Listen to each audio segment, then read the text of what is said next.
খোদার রহমতে এ মধুর বাণী কোরআন যেন, এ মধুর বাণী কোরআন যেন থাকিবে সবার ঘরে। কেবা পড়িবে কোরআন খুঁজে নাহি পাবে। মানুষ ঘন ঘন যেথা সেথাও, মানুষ ঘন ঘন যেথা সেথাও মসজিদ বানাবে। মসজিদ নিয়ে মুসল্লি নারাবে। মানুষ ঘন ঘন যেথা সেথা মসজিদ বানাবে। মসজিদ নিয়ে দলা দলি মুসল্লি নারাবে। বেশি ডাকে আলে মেরা, বেশি ডাকে আলে মেরা আল্লাহকে স্মরণ করে। তবুও কিয়ামতের দিন তবুও ঘৃণিত হবে আলেমেরা হবে। কেন বা ঘৃণিত সেদিন কিবা কারণে, কেন বা ঘৃণিত সেদিন কিবা কারণে। এরাই তো বিবাদের মূল, এরাই তো মিটাবে। সারা দুনিয়ায় ফিরিবে দাজ্জাল, সারা দুনিয়ায় ফিরিবে দাজ্জাল ভাঙাইবে সবারে। মুমিনের ইমানের জোর একটু না টলিবে। সারা দুনিয়ায় ফিরিবে দাজ্জাল ভাঙাইবে সবারে। মুমিনের ইমানের জোর একটু না টলিবে। এমন দিন আসিবে বন্ধু ধরার এই মাঝে, কোরআন হাদিস ছেড়ে দিয়ে সব বাতিল পথে রবে। উপস্থিত কোরআন ও হাদিসের কর্ণধার ও মঞ্চে কেদারায় উপবিষ্ট যোগ্যতম সভাপতি মহাশয় এবং দূর দূরান্ত থেকে আগত তথাপি এলাকার সুপ্রিয় শ্রোতা মণ্ডলী, সর্বত্রে মহান স্রষ্টার কৃতজ্ঞতা জ্ঞাপন করি, যিনি আমাকে, আপনাকে, তিনাকে, ওনাকে একটি ইসলামী সভা একত্রিত হওয়ার তৌফিক দিয়েছেন। ওনারই কৃতজ্ঞতা জ্ঞাপন করে শেষ করা যায় না, কিন্তু উনি রব্বুল আলামিন আমাদিগকে এমন একটি লাভ দিয়েছেন যে লাভের দ্বারা দিয়ে আমরা অভিনন্দন জানাই। তাই মুহাব্বতের সাথে একটু আওয়াজ দিয়ে বলে উঠুন আলহামদুলিল্লাহ। তারপরে পরে যিনি ইসলামের পথ প্রদর্শক, ইসলাম হিতাকাঙ্ক্ষী, আকাঙ্ক্ষিত দিনের ভিখারি, লাস্ট প্রফেট নবী মুহাম্মদুর রাসূলুল্লাহ সাল্লাল্লাহু আলাইহি ওয়াসাল্লাম, শত কোটি দুরূদ ও সালাম বর্ষিত হোক। আল্লাহুম্মা সাল্লি আলাইহি আল্লাহুম্মা বারিক আলাইহি।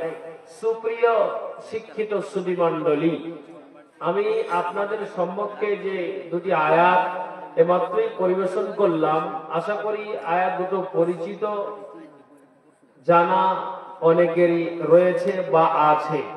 তারপরও যখন এই ঈমানকে বৃদ্ধি করার একটা সুবর্ণ সুযোগ লেগেছে বা আমরা পেয়েছি, সেটাকে হাতছাড়া না করে চলুন কোরআন এবং হাদিসের কথা শুনে আমরা যেন আমলে পরিণত করতে পারি। আল্লাহ তৌফিক দিন। সকলে পড়ি আল্লাহুম্মা আমিন। সুপ্রিয় সুধী মণ্ডলী, কথা হলো আমরা সবাই অবগত, সকলেই জানি যে মানুষের বিভিন্ন কাজ কর্ম নিয়ে, বিভিন্ন কথাবার্তা নিয়ে মানুষের কি থাকে, মানুষের মতবিরোধ থাকে, দ্বিমত থাকে, দ্বিমত হয়।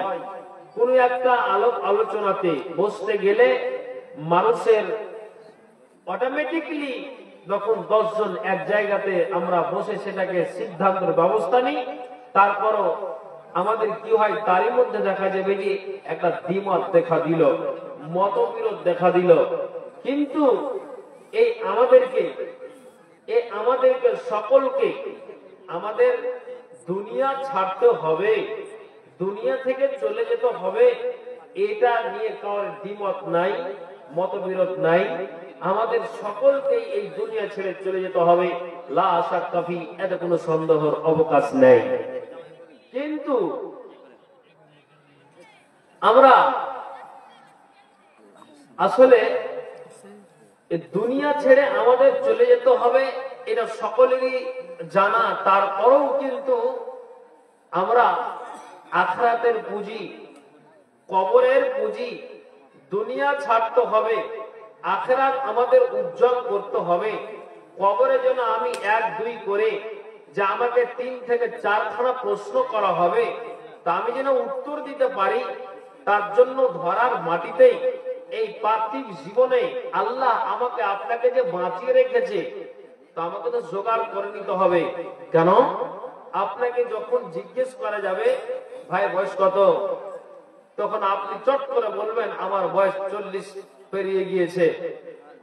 আপনাকে জিজ্ঞেস করে, আপনি বলে আমার বয়স 50 পেরিয়ে গিয়েছে, আর কতদিন বাঁচবো? মুখ দিয়ে শেষে এই কথাটাই বেরো হলো যে আমি আর কতদিন বাঁচবো।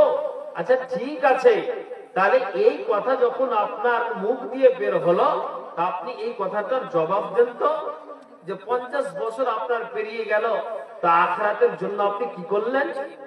আপনি 50 বছর পার করে দিলেন, 50 বছর আপনার গত হচ্ছে, তো আপনি বলেন তো দিনে এবং রাতে কবার আপনি মরণকে স্মরণ করে চলছেন?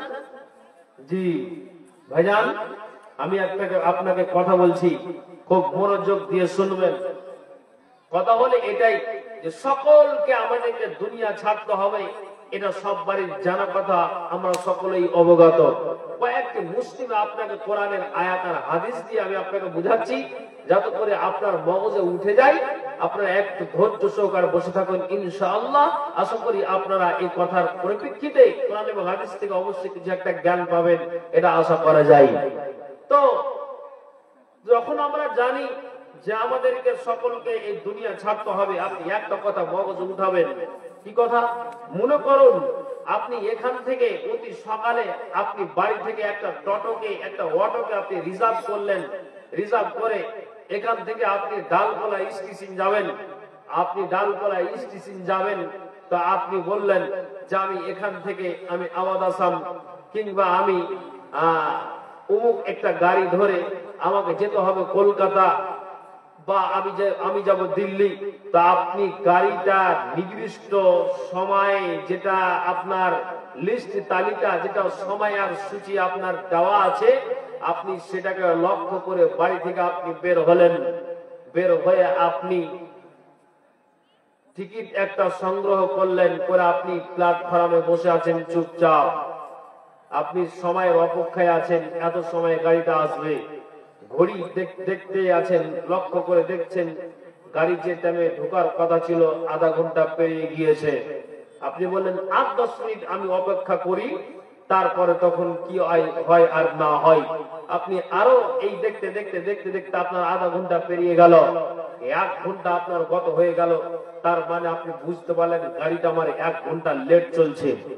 অবশেষে আপনি অনুসন্ধান কেন্দ্রে গিয়ে আপনি জিজ্ঞেস করলেন, ভাই যেই সময় গাড়িটা ঢোকার কথা ঠিকঠাক তো চলছিল, তবে ডালকোলা আসতে এত দেরি কেন? তখন জবাব দিল যে ভাই আপনার কিষানগঞ্জটা পেরিয়ে যাওয়ার পর রেলের একটু বিঘড় ঘটেছে। এই বিঘড় ঘটে যাওয়ার কারণে ঠিক টাইমে নির্দিষ্ট সময়ে গাড়িটা আসতে পারলো না। তা আপনি এটা বুঝে নিলেন যে গাড়িটা এই জন্য আসতে পারলো না যে আপনার রেলের কোনো বিঘড় ঘটে যাওয়ার কারণে। আপনার মগজে এই কথাটা একবার বলা মাত্রই উঠে গেল। তা আপনি সকলেই জানি দুনিয়া ছাড়তে হবে। আমি আপনাকে একটা কোরআনের আয়াত আমি বলেছি, এটা কোরআনের কয়েক জায়গাতে, মানে আপনার কোরআনের কয়েক সূরাতে আপনার এই আয়াতগুলির ব্যবহার হয়েছে, যে আয়াতটা আমি আপনাদের সম্মুখে উল্লেখ করেছি। আল্লাহ তাআলা কোরআনের আয়াতে কি বললেন, চলুন আপনাকে আমি আয়াতের দ্বারা দিয়ে বুঝাই। আল্লাহ বলছেন, أعوذ بالله من الشيطان الرجيم لا يستخرون ساعة ولا يستقدمون। আমার আল্লাহ বলছেন, যেমন তুমি গুয়াগায়ের একটা মানুষ একটা গাড়িকে রিজার্ভ করে তুমি কোথায় গেলি? না তো ডালকোলা স্টেশন গেলে। কিসের জন্য? না তো ওখান থেকে একটা ট্রেনকে ধরে টিকিট সংগ্রহ করার পর আপনি প্ল্যাটফর্মে বসে আপনি ট্রেনের অপেক্ষায় রয়েছেন। নির্দিষ্ট সময় গাড়িটা আসবে, আমি ওই গাড়িটা ধরে কলকাতা আমি যাব, ওখান থেকে আমি মুম্বাই যাব, দিল্লি যাব। কিন্তু আপনার এই ঘড়ি দেখতে দেখতে 1 ঘন্টা পেরিয়ে গেল। পরে আপনি খবর পেলেন যে আপনার কিষানগঞ্জ পেরিয়ে রেলের বিঘ্ন ঘটেছে, তার কারণে নির্দিষ্ট সময় গাড়িটা আসলো না। কিন্তু এটা আমরা সকলেই জানি, দুনিয়া ছেড়ে সবাইকে চলে যেতে হবে, এত কোনো সন্দেহ নাই। কিন্তু আল্লাহ বলছেন যে যে গাড়িটা আমি ছেড়ে রেখেছি ওই গাড়িটা প্রত্যেক মানুষের কাছে যাবে, প্রত্যেক মানুষের কাছে গাড়িটা যাবে। নির্দিষ্ট সময়েই গাড়িটা আসবে, না সময়ের আগে হবে না পরে হবে, না সময়ের অগ্র হবে না সময়ের পশ্চাৎ হবে। নির্দিষ্ট সময়ের ভিতরে আমার আপনার কাছে জীবনে একবার আসবে। আল্লাহ রাব্বুল আলামিন বলছেন, শুনে রাখো, তোমার ওই গাড়িটার রেলের বিঘ্ন ঘটে না, রাস্তার কোনো বিঘ্ন ঘটে না, আসতে তার অসুবিধা হয় না। যখনই আল্লাহ অর্ডার করেন তখন আমার কাছে আপনার কাছে ওই জীবনের গাড়িটা আসে, নির্দিষ্ট সময়ের মধ্যে হাজির হয়ে যায়। আর নির্দিষ্ট সময় হাজির হয়ে আমার আপনার জানখানা কবজ করে নিয়ে যায়। এই জন্য আল্লাহ কোরআনে কি বললেন? লা ইস্তাখিরুনা সাআতাও ওয়া লা ইস্তাকদিমুন। না সময়ের আগে হয় না পরে হয়, নির্দিষ্ট সময়ের ভিতরে আমার আপনার কাছে জীবনের ওই গাড়িটা একবার আসবে। আর ঠিক সময় এসে মালাকুল মউত এসে ওই জীবনের গাড়িটা এসে আমার আপনার জানখানা নিয়ে চলে যাবে। বন্ধুরা, তবে আমি আপনাকে বলছি, এটা কথা আপনাকে যখন বলবো আপনি বলবেন হ্যাঁ আমাকে মরতেই হবে। তো মরতেই হবে, তো তার জন্য পুঁজি আমি আর আপনি কি করছি দুনিয়াতে? আপনি বলুন। যেমন আপনাকে বলছি, আপনি খুব খেয়াল করে শুনবেন। কি কথা? আমি আপনাদেরকে কয়েকটা সাহাবীর নাম বলছি।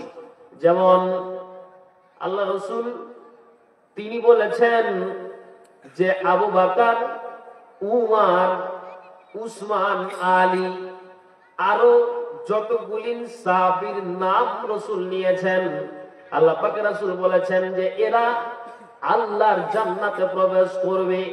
আর নবীর মুখ থেকে যখন বের হয়েছে যে এরা সব জান্নাতে যাবে, তো এটা আর জান্নাতে যাওয়ার ব্যাপারে কোনো সন্দেহের অবকাশ রইল না। তারপরও যখন তিনারা কদম ফেলতেন, রাস্তায় চলতেন, তো তারপরও তিনারা মরণকে স্মরণ করে চলতেন, তিনারা আখিরাতকে ভেবে ধরার মাটিতে চলতেন। অথচ এই জান্নাতের সুসংবাদটা তারা জীবদ্দশায় তারা পেয়ে গিয়েছিল নবীজির মুখ থেকে যে তোমরা অবশ্যই আল্লাহর জান্নাতে যাবে। তারপরও এই সাহাবীরা আপনার যেন মাঝে মাঝে মাঝে মাঝে মরণকে স্মরণ করে ধরার মাটিতে চলতেন। আমি আপনাকে একজন বিশিষ্ট সাহাবার নাম আপনাকে ঘোষণা করে শোনাই। এটা কে? না তো হযরত উসমান রাদিয়াল্লাহু তাআলা আনহু। উনি কি করতেন? মাঝে মাঝে তিনি কবরস্থান যেতেন, আর যাওয়ার পরে তিনি ওই কবরস্থানে গিয়ে সে যেন আপনার ডুকরে ডুকরে ডুকরে ডুকরে আপনার চোখ দিয়ে তার জল বয়ে যেত, গাল বেয়ে বেয়ে তার আপনার জল বয়ে যেত। কিসের কারণ? যে উসমান বলতেন, আল্লাহ, এখানে অনেক মানুষ আমাদের পূর্বপুরুষেরা আমাদের অনেক আগে এরা এসেছে, এখানে আমাদেরকে আসতে হবে। আমার মতো হতভাগা উসমানকেও এ কবরে শুইতে হবে। কে বলতেন? হযরত উসমান বলতেন। তাহলে আপনাকে বলবো, এত একটা পরেশগার মানুষ, তারপর মাঝে মাঝে কবরস্থানে গিয়ে গোরস্থানে গিয়ে মরণকে স্মরণ করতেন। ওখানে গেলে কি হয় যে আপনি যদি একটা কবরের পাশ দিয়ে যান, অটোমেটিকলি আপনার অন্তরটা কম্পমান হবে। আর যখনই একটা মানুষের কবরকে দেখে অন্তর কম্পমান হবে, ভয়ে ভীতু হয়ে যাবে, আল্লাহর ভয়ে যখন তার অন্তরটা কেঁপে উঠবে, জেনে রাখো মুসলমান, তখনই কিন্তু আপনার ঈমানটা দ্বিগুণ হবে, আপনার ঈমানটা বাড়তে থাকবে। তেমনি উসমান বলতেন, আমি মাঝে মাঝে মাঝে মাঝে ঈমানকে তাজা করার জন্য আমি কবরস্থানে আসতাম, আর যারা কবরে শুয়ে আছে তাদেরকে স্মরণ করতাম। এখানে আমাদেরকেও আসতে হবে, দুনিয়া আমাদেরকে ছাড়তে হবে, বাঁচার কোনো গতি নাই। কি বুঝতে পারলেন? এত পরেজগার মানুষ যারা জান্নাতের সুসংবাদ পেয়েছে, তারপরও এরা আপনার কি করতেন, মাঝে মাঝে মাঝে মাঝে আপনার এই মরণকে স্মরণ করে ধরার মাটিতে চলতেন। আপনি কতবার চলছেন? আমি আপনাকে একটা কথা আপনাকে বুঝাই, আপনার এই উত্তর দিনাজপুর আর করণদিঘি আর আপনার এই গুয়াগা মোহাম্মদপুরের মানুষকে আমি বলি না, তবে আমি এখন মাইকে মুখ লাগিয়ে বলছি, আপনারা শুনছেন। আমি আপনাকে একটা কথা বলবো, কথাটার জবাব দিবেন। একটা মানুষের বাড়িতে একটা ফকির এসেছে, এসে বলছে, দুটা ভিক্ষে দাও তো জি। জানালা আর কপাটকে বন্ধ করে দিয়ে বলছে, যাও, এখনো দুপুরের সময়, আর তুমি কোন আজব লীলা, তুমি আমার বাড়িতে এসেছো, তো যাও, তুমি অন্য বাড়িতে যাও। চলে গেল। আবার দেখছি যে মসজিদে আজান হচ্ছে, আপনার জোহরের আজান হচ্ছে, আসরের আজান হচ্ছে।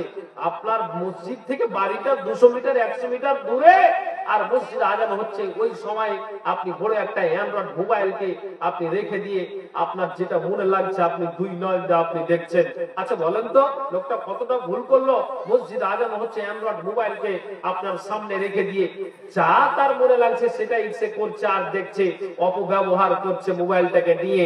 আপনার মসজিদ আজান হচ্ছে, লেহাপত তলে এসে থেকে গেল, ফকির আসলো, দরজাকে বন্ধ করে দিল। আপনাকে আমি বলছি যে আপনি এই কথাটার জবাব দিন, যে মানুষটা এই আচরণটা করে, ফকির আসতে গেলে দরজা বন্ধ করে দেয়, আজান হতে গেলে লেহাপত তল থেকে বের হয় না ঠান্ডার মৌসুমে, যেই মুসলমানের ছেলেরা আপনার এই নতুন বর্ষকে মানিয়ে তারা ডিজে বাজিয়ে পিকনিক খেয়ে আনন্দ উল্লাস করে, যে হ্যাঁ আজকে আমরা এই নতুন বর্ষকে পালন করছি। কিসের জন্য? এই জন্য যে নতুন বর্ষকে আমরা 1 জানুয়ারি পেয়েছি, তার কারণে।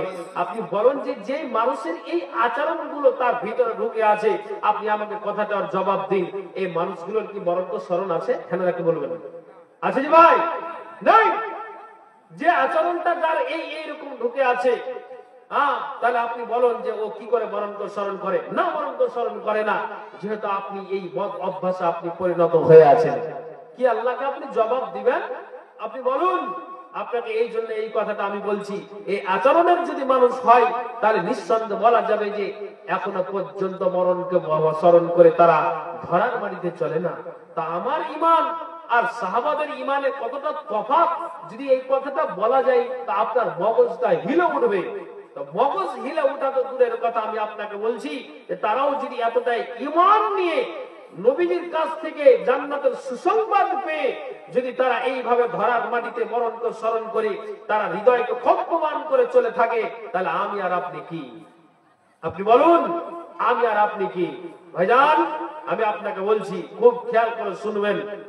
মরে যাওয়ার পর মানুষ যখন মরে যায়, তা আমি আপনাকে কথা বলছি, খুব খেয়াল করে শুনবেন।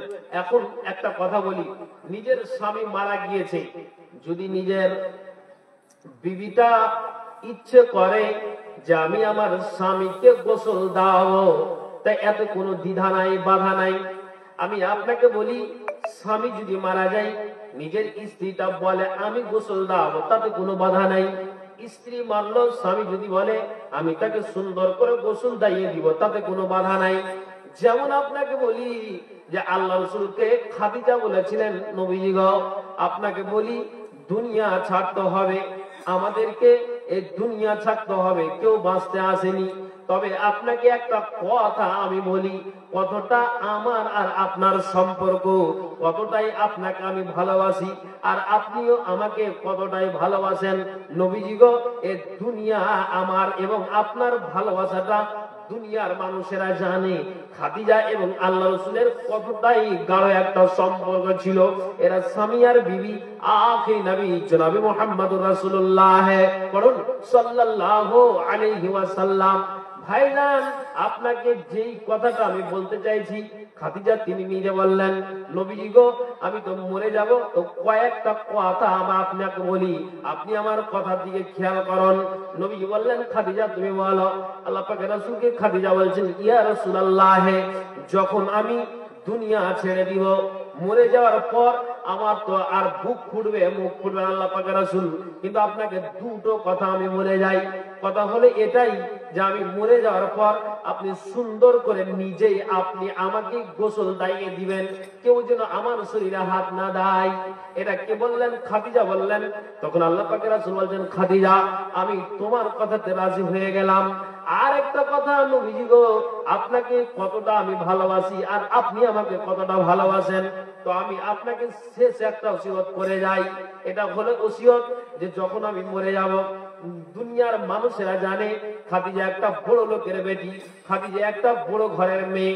তো এই বড় ঘরের মেয়ে বলে আপনাকে আমি বলি যে কোন বড় ঘরের ছেলে আর মেয়ের যদি বিবাহ হয়, তাহলে এরা বলে ডালগোলাতে বাজার হবে না, করণদিঘিতে বাজার হবে না, রাসাখুয়াতে বাজার হবে না, কোথায় হবে?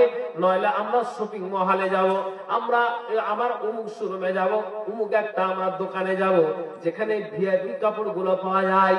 তেমনি খাদিজা বলছেন, আল্লাহ পাকের রাসূল গো, আপনাকে যেটা বলতে চাইছি, আমি যে মরে যাব, মরে যাওয়ার পর আপনি নিজে গোসল দেওয়াবেন এক, আর দ্বিতীয় নম্বর কথা হলে এটাই যে আপনি নতুন রাসাকুয়ারা হাট থেকে যে আপনি কাফনের কাপড় কিনে নিয়ে আসবেন, এটা আপনার খাদিজা চাই না। আপনি কি করবেন?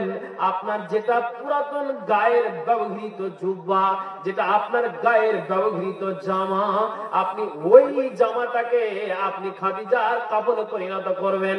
আপনি নতুন কাপড়ের কাপড় কিনে নিয়ে এসে আপনি খাদিজার খবরদার কাপড়ে পরিণত করবেন না। একবার জোরে বলুন সুবহানাল্লাহ। জি, এই হলো খাদিজা আর রাসূলের সম্পর্ক। খাদিজা তো মারা যাচ্ছেন, কেন নবী জীবদ্দশায় খাদিজা মারা গিয়েছেন।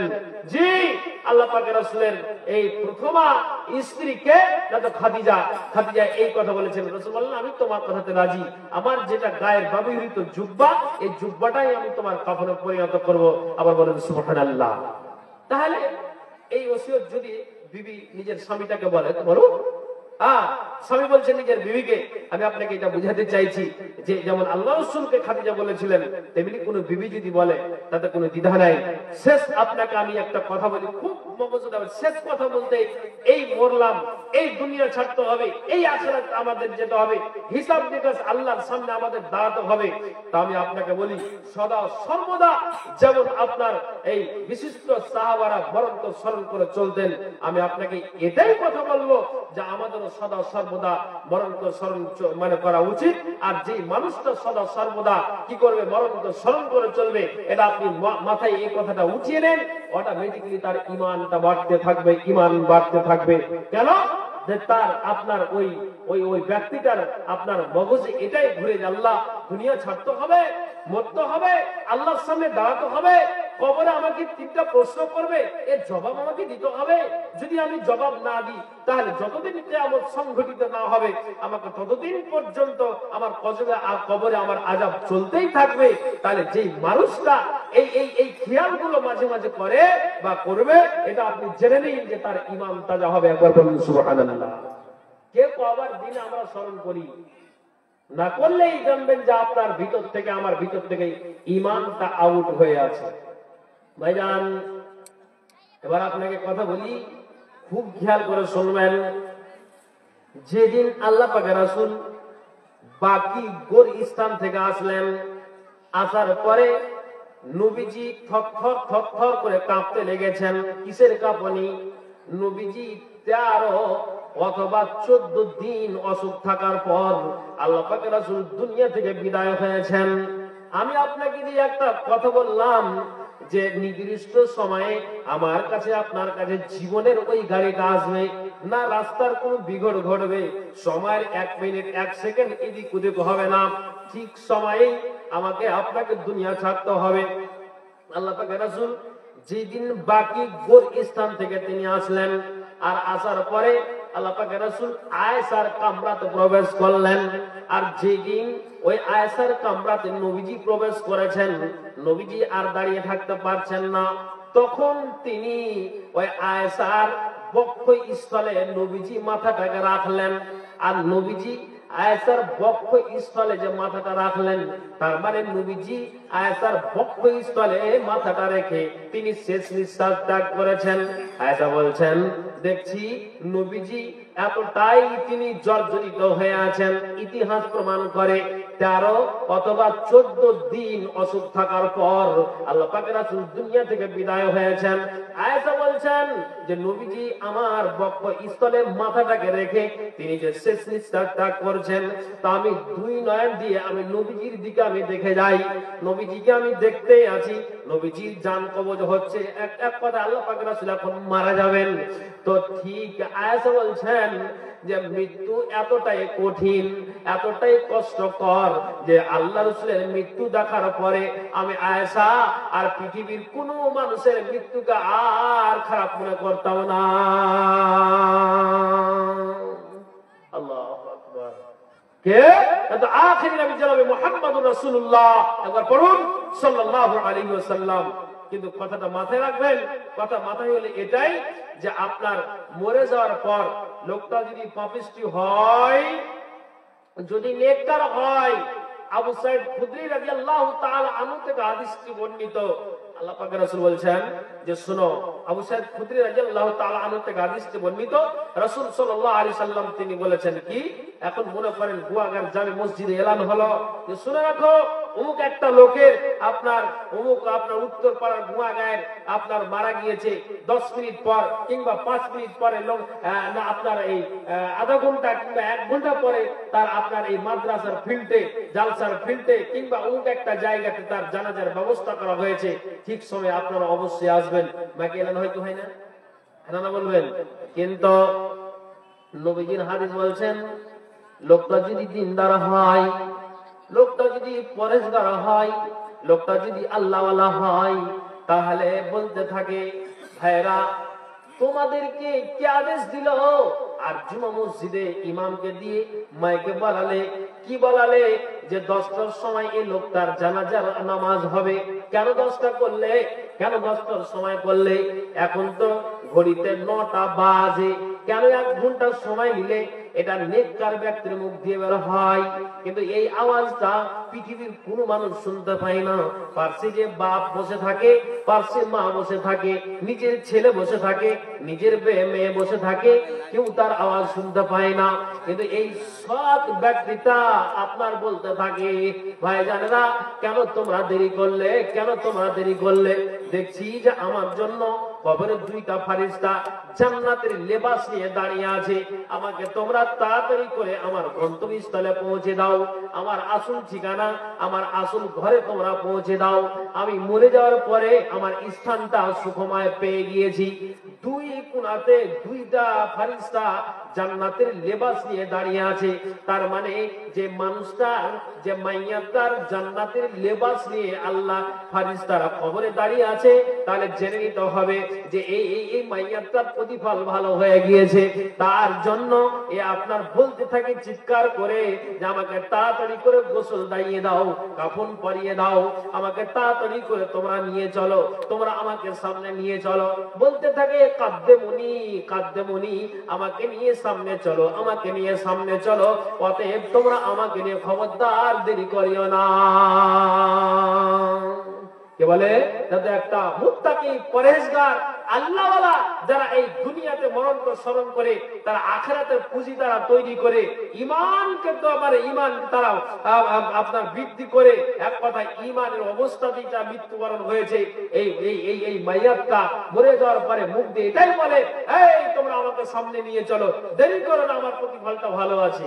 কিন্তু আপনাকে একটা কথা বলি, যদি আপনার এই গুয়াগায়ের কোন মা, কোন বোন, কোন বাবা ভাই যদি পাপিষ্ঠ হয় আর মাকে এলান হলো শুনো 11টার সময় তাকে কি করা হবে?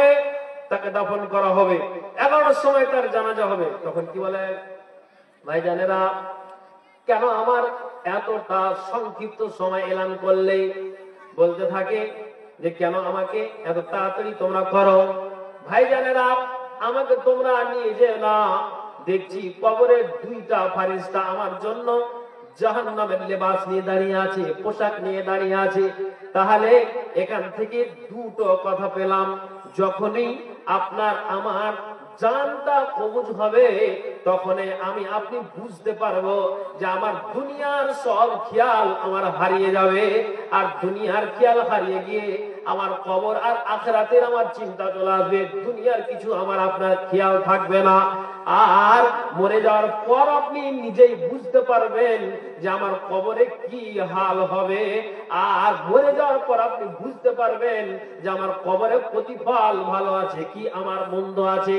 তো এই লোকটা যদি পাপিষ্টি হয় তাহলে আপনার উচ্চ কণ্ঠে বলতে থাকে, আইনা তাজহাবুনা বিহা, আইনা তাজহাবুনা বিহা, আমাকে তোমরা কোথায় নিয়ে যাচ্ছ রে? কেন তোমরা 11টার সময় জানাজা করলে? কেন তোমরা আমার 10টার সময় জানাজা করলে?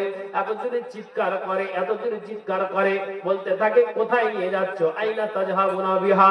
রাসূলের হাদিস বলছেন, ইয়াসমাউ সাওতাহা কুল্লা শাইইন ইল্লাল ইনসান ওয়ালাউ সামিআহু লাসাইক।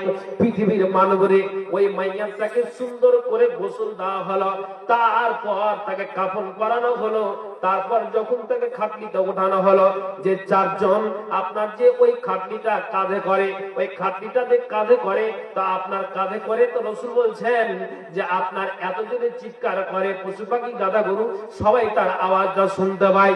নবীজি বলছেন যে আপনার এই আওয়াজটা যদি কি হয়, যে চারজন খাটলি ধরে আছে এরা যদি ওই মাইয়াতের আর্তনাদটা শুনতে পায়, ও মাইয়াতের যদি আওয়াজটা শুনতে পায়, তাহলে রাসূল জানিয়ে দিলেন ওয়ালাউ সামিআহু লাসাইক, তারা বেহুশ হয়ে অজ্ঞান হয়ে তারা কি করত? খাটলিকে তারা ফেলে দিত, দুবারা তারা খাটলিটাকে উঠাতে যেত না।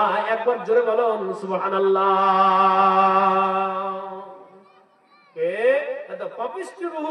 এই আপনার এইভাবে আওয়াজ করে, কোথায় নিয়ে যাচ্ছ? রাসূল বলছেন এত জোরে চিৎকার করে যে আপনার পশু পাখি গাধা গরু সব শুনতে পায়, কিন্তু শুনতে পায় না আপনার মানুষ যদি শুনতে পেত তাহলে তারা কি হতো? অজ্ঞান হয়ে যেত, বেহুশ হয়ে যেত। আবার বলুন সুবহানাল্লাহ। তাহলে আখিরাতের জন্য পুঁজিটা কখন করবেন? কখন আপনার ভাবনাটা আসবে, কখন আপনার চিন্তাটা আসবে, কখন আপনার মগজে উঠবে যে হ্যাঁ আমি এই কাণ্ডটা আমি করছি, আমার এই দ্বারা দিয়ে আমার এটা আমার ভুল হচ্ছে, আমার এটা আমার দ্বারা দিয়ে অন্যায় হচ্ছে, আমার এই কাজটা আমি করতে গেলে আমার কাজটা আমার ভালো হচ্ছে না। আপনাকে তো নিজেকে তো আল্লাহ যথেষ্ট পরিমাণ আপনাকে বুঝবার মতো শক্তি দিয়েছে, জ্ঞান দিয়েছে, বিবেক দিয়েছে, তা আপনি ভাবনাটা কখন আপনি ভেবে দিবেন? আপনাকে আমি এটা বুঝাতে চাইছি, আপনি বলুন যে আপনার মগজে এই কথা কখন আসবে ভাইজান? তাহলে অতএব আপনাকে আমাকে ভেবে দিতে হবে। জি, আল্লাহ পাক রাসূল বলেছেন, শোনো ভালো করে শুনবেন, এটা হিফজুল কোরআন মাদ্রাসা। এর আগে মাদারের মুখ থেকে শুনলেন যে কোরআনের ফজিলত বা আপনার দ্বীনের শিক্ষা অর্জন করলে তার ফজিলত, আপনি এটা শুনলেন। আমি দুবারা কথাটিকে বলতে যাচ্ছি না, কথাই এটাই আমি বুঝাতে চাইছি যে আপনি বলুন যে আপনি দুনিয়া দুনিয়া দুনিয়া করে আপনি মেতেই আছেন, আমি মেতেই থাকি, আখিরাতের জন্য আমি কি করি বলুন? আখিরাতের জন্য আমি কি করি, কি তৈরি করছি, আখিরাতের জন্য আমার কি হচ্ছে পুঁজি, আপনি কি ভেবেছেন?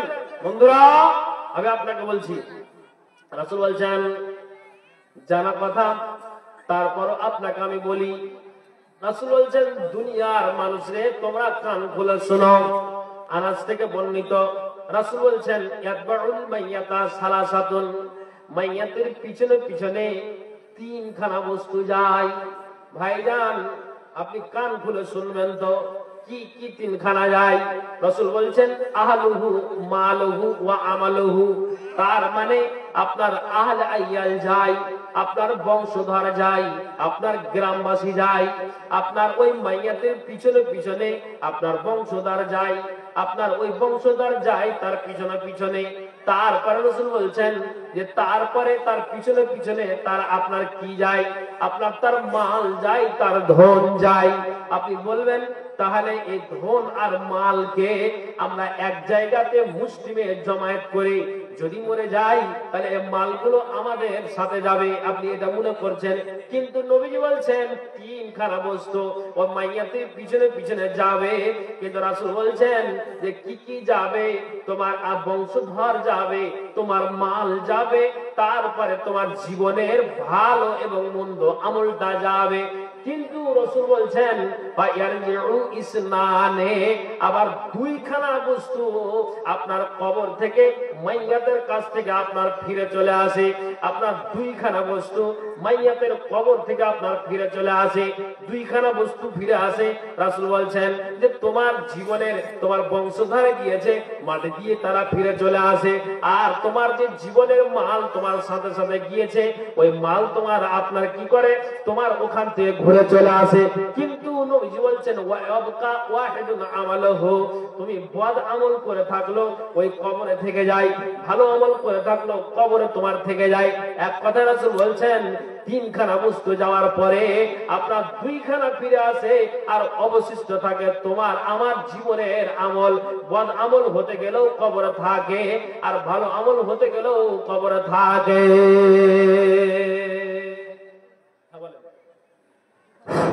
হ্যালো, বলছি যে হোটেল বন্ধ হয়ে যাবে, কারোর যদি খাওয়ার থাকে তো খেয়ে নিতে পারেন। হোটেল বন্ধ হয়ে যাবে, কেউ যদি খাওয়ার বাকি থাকে তাহলে টিকিট কেটে বা যাদেরকে নিমন্ত্রণিত করা গেছে কার্ড দেখিয়ে খাওয়া করতে পারেন।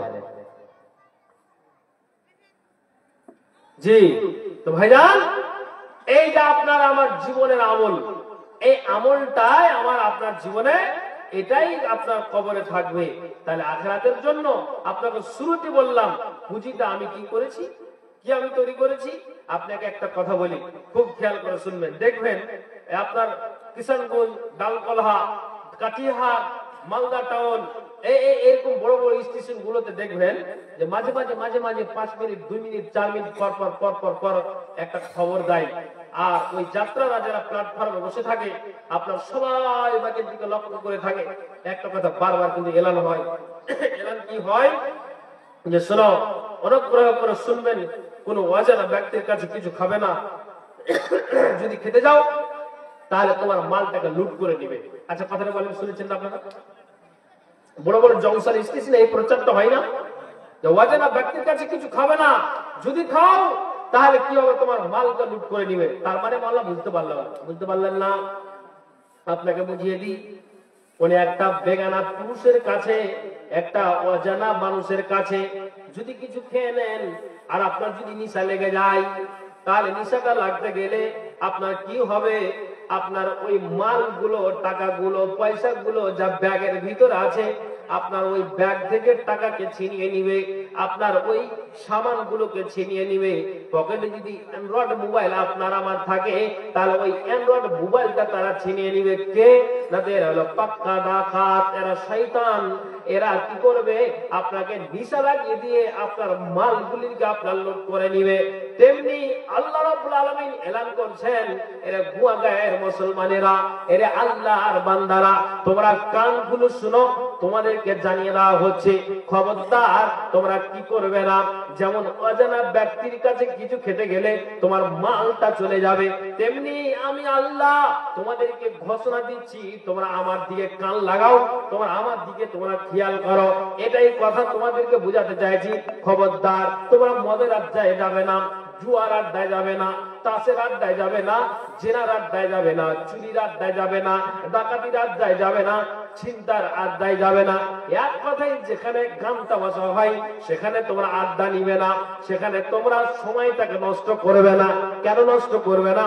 তোমাকে জানিয়ে দেওয়া হচ্ছে, যদি ওই জায়গাতে কি করো, মদের আড্ডায় যাও, জুয়ার আড্ডায় যাও, আমি আল্লাহ তোমাদেরকে ঘোষণা করে দিচ্ছি তোমরা সাবধান হয়ে যাও।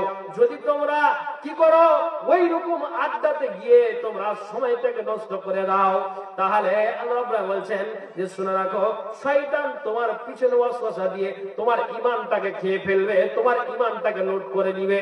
যেমন মাইকিং হলো স্টেশনে, তোমার মালটাকে তুমি সজাগ করে নিলে যাতে করে আমাকে বেগানা পুরুষেরা অজানা মানুষ যেন আমাকে কিছু না খাইয়ে আমার মালটা যেন লুট না হয়ে যায়। তেমনি আল্লাহ বলছেন আমিও তোমাদেরকে ঘোষণা দিচ্ছি, খবরদার অন্যায় কাজে তোমরা যাবে না, যেতে গেলেই আমি আল্লাহ ঘোষণা দিলাম তোমার ঈমানটা আহত হয়ে যাবে। আর একটা মানুষের ভিতর থেকে যখন ঈমানটা আহত হয়ে যাবে তখন জেনে নিতে হবে যে আপনার আমার জানটা খুব কঠিন ভাবে আপনার কি কবজ হবে। আর যেই কঠিন ভাবে যে মানুষটার জানটা কবজ হবে, জেনে নিতে হবে না আমার কবরের সুখ হবে না আমার হাসরের সুখ হবে, আপনার আমার তখন আর কোনো উপায় নাই। তাহলে আমাকে আপনাকে এই শুরুতেই এই জীবদ্দশায় এই বেঁচে থাকায় আমাকে আপনাকে সজাগ হয়ে যেতে হবে, সাবধান হয়ে যেতে হবে। আমি আপনাকে একটা কথা বলি, যা আপনাকে যতই আপনি একটা কথা বলবেন যে একটা লোক, এই গ্রামের একটা লোক এত বাজে এত নোংরা, যে নোংরা লোকটা আপনার মারা গিয়েছে, তখন আপনাকে একজন বলছে কি কথা বলছো যে এত লোকটা নোংরা এত বাজে, তখন আপনি বলছেন যে লোকটা যে মারা গেল তো না জীবনে কোনোদিন মসজিদে আসলো, রমজান মাস আসছে রমজান মাসে না কোনোদিন মসজিদে ঢুকেছে, আপনার দান খায়রাত ফকির মিসকিন গেলে না কোনোদিন দান খায়রাত করেছে, আল্লাহ এত ধন সম্পদ দিয়েছে না ও মালের যাকাত আদায় কি করেছে, তখন আপনি এর ব্যাপারে মরে যাওয়ার পরে আপনি লোকটার ব্যাপারে সারা দুনিয়াতে আপনি গোয়াগা মহব্বুর কাচন ছিবি কাচন গোটায় আপনি সারা দুনিয়াতে আপনি গ্রামে পাড়ায় পাড়ায় বলে বেড়াচ্ছেন আমাদের গ্রামে অমুক একটা লোক মারা গিয়েছে, এত তার ব্যবহারটা অপব্যবহার ছিল, এত নোংরা ছিল, আরে লোকটা মারা গিয়েছে। আপনি কেন লোককে বলতে যাচ্ছেন যে লোকটা এত নোংরা ছিল, লোকটা এত বাজে ছিল? তা আপনি কি ভেবে নিয়েছেন যে না আমি আমার ঈমানটাকে পাক্কা করে নিয়েছি, কবর আমার সুখ হবে আমার পাক্কা হয়ে গিয়েছে, জান্নাত আমি পাবোই, এটা আমি অবশ্যই, এত কোনো সন্দেহ নাই, আপনি ভেবে নিয়েছেন? তাহলে ওই লোকটার ব্যাপারে আপনি কেন বলছেন, কেন মায়াসা বলছেন? একটা লোক যদি মারা যায়, লোকটা মদ খেয়ে মারা গেল, লোকটা চুরি করে মারা গেল, লোকটা ডাকাতি করে মারা গেল, আল্লাহ রাসূল বলছেন খবরদার লোকটার ব্যাপারে দুর্নাম করতে যেও না, যদি পারো তাহলে ভালো ভালো নামগুলো মানুষের সামনে প্রকাশ করো, ভালো ভালো নামগুলো মানুষের সামনে তোমরা বলে বেড়াও, কিন্তু মরে যাওয়ার পরে তোমরা খবরদার লা তাসুব্বুল আমওয়াত ফা ইন্নাহুম কাদ আফজাউ ইলা মা কাদ্দামু। আয়েশা থেকে বর্ণিত, নবীজি বলছেন একটা লোক যদি অন্যায় করে করে দুনিয়া থেকে বিদায় হয়, তারপরও তোমরা খবরদার লোকটার ব্যাপারে দুর্নাম করতে যেও না, যদি পারো তো ভালো কথাগুলি মানুষের সামনে প্রচার করো, কিন্তু খবরদার ওই মানুষটার ব্যাপারে খারাপ কথা নোংরা কথা মানুষের সামনে বলতে যেও না। জি কেন কেন? যে আপনি নিজের খবরটাকে নিয়ে ভাবেন। জি আপনি আপনার বলেন, আমার বলেন কিভাবে আপনি নিজে ভাবুন। আমি এখন গালবাড়ায় স্টেজে বলছি, যদি আমি আমার পরিবারকে কন্ট্রোল না করতে পারি, আমার বাড়িতে আমার ভাই আমার বোন যদি সজাগ না থাকে, আমার বাবা মা সজাগ না থাকে, আমাকে শিক্ষা দিয়ে যদি আমার আমলটাই যদি আমার ঠিক না থাকে, আল্লাহ আমাকে ছেড়ে দেবে? কথা বলুন, ছেড়ে দিবে না? কুসমিন কালে ছাড়বে না। তাহলে যে লোকটা অন্যায় করে মারা গেল, আপনি তার ব্যাপারে সমালোচনা করছেন, আপনি ভাবছেন যে আমি নিজের পুঁজিটা ঠিক করে নিয়েছি? চলেন আপনাকে আমি হাদিস দিয়ে একটা বুঝাই, যাতে করে আপনার মগজে এই কথাটা উঠে যায়। খুব ভালো করে আপনার বিরক্ত লাগছে নাকি? অসুবিধা হচ্ছে নাকি? আচ্ছা কথা ভালো করে শুনবেন। কি হাদিসটা? মিসকাতের 336 পৃষ্ঠা হাদিসটা উল্লেখ হয়েছে, ইবনে আইস থেকে হাদিসটি বর্ণিত। কি হাদিস? আপনি ভালো করে শুনবেন। নবীজি বলছেন ওয়ান ইবনে আইস ক্বালা খারাজা রাসূলুল্লাহ সাল্লাল্লাহু আলাইহি ওয়াসাল্লাম ফি জানাজাতি রাজুলিন। ইবনে আইস থেকে বর্ণিত, রাসূল সাল্লাল্লাহু আলাইহি ওয়াসাল্লাম কোন একজন ব্যক্তির জানাজাতে হাজির হলেন, আর ওই জায়গাতে বিশিষ্ট সাহাবারা তিনারাও উপস্থিত ছিলেন। তার ভিতরে একজন উপস্থিত ছিলেন, তিনার নাম হযরত উমর।